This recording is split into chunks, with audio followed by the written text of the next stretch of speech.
манай Жумпурлийн сар болов юм бид хоёр. Бид хоёр бол явуу өгшин шавнар юм. Тэгээд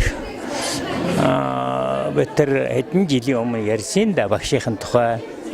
Ер нь багш маань ямар хүн бай? Хамгийн гол нь ямар яруу найрагч бай? Гэж. Тэгээд нэг юм бүтээчүүл яасан гэж яриад.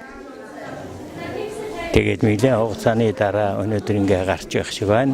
Энд явуу өгшин бүр одоо төрөх үеэс эхлээл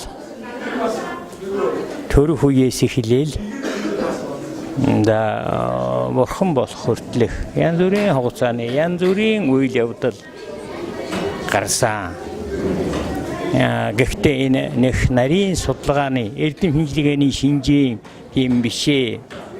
Энэ зүгээр дурсамжийн хүрээнд явуу ийм байлаа.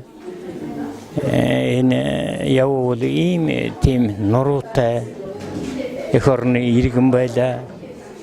Бас их гоё уянгалаг ийм яруу найрагч байлаа.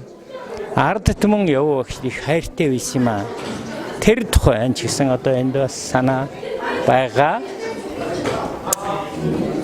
Яг хоо энийг одоо өнөөдөр гарсан номны тухай тэгээд ийм ном, тийм ном гэх нь яг хоо тэр төрөө хүмүүс хүрнэ, хүн өөрийнхөө үнэлэн ямар ч гэсэн явуу багшийн тухай бас нэг аминда нэг дугуурлаа.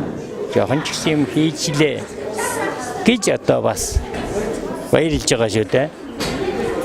За зүгээр. Ном бол гэгүнтэй бүтдгүү тийм ээ. Мэдээж олон жилийн турш бодж явсан ажил. Гэхдээ бол цоод багш битрийн энэ хамт нээсэн ном бол явуу багштай өргөсөн сэтгэлийн өргөд, сэтгэлийн зуудам.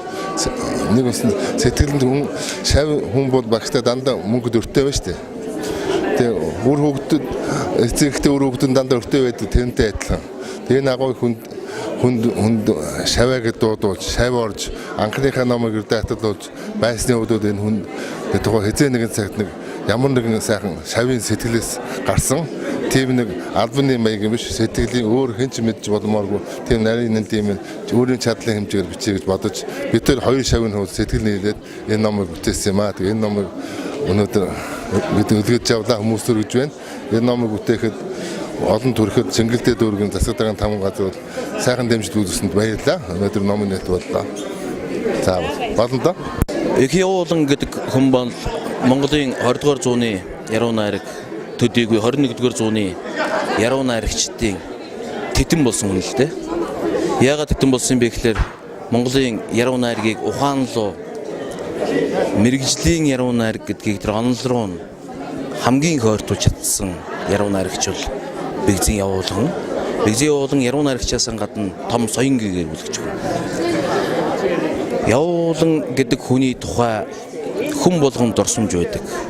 Да ялангуяа 60 70 80-ад оны үеийн яруу найрагч нар бол зохиолч нар бол дурсамжтай байдаг. Энэ дотроос олон шавнырийнх нь эхний шавныруудынх нь нэг хамгийн нялх шавийнх нь шавтайгаа нийлж энэ номыг гаргаж байна.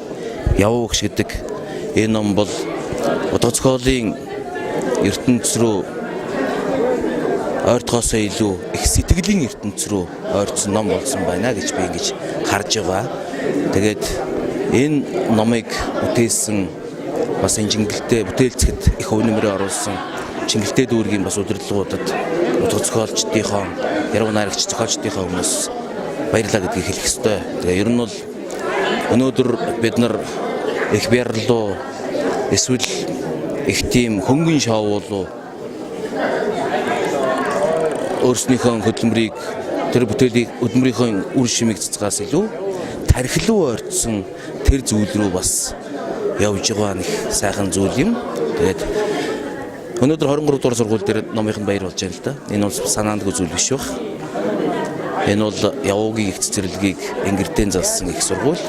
Тэгээ энэ сургуулийн өврөөс бас энэ мэт явуулан мэт тийм том улсууд төрөх их авшигтай байхаа гэж сайхан ирүүлдэг санагдаж байна да.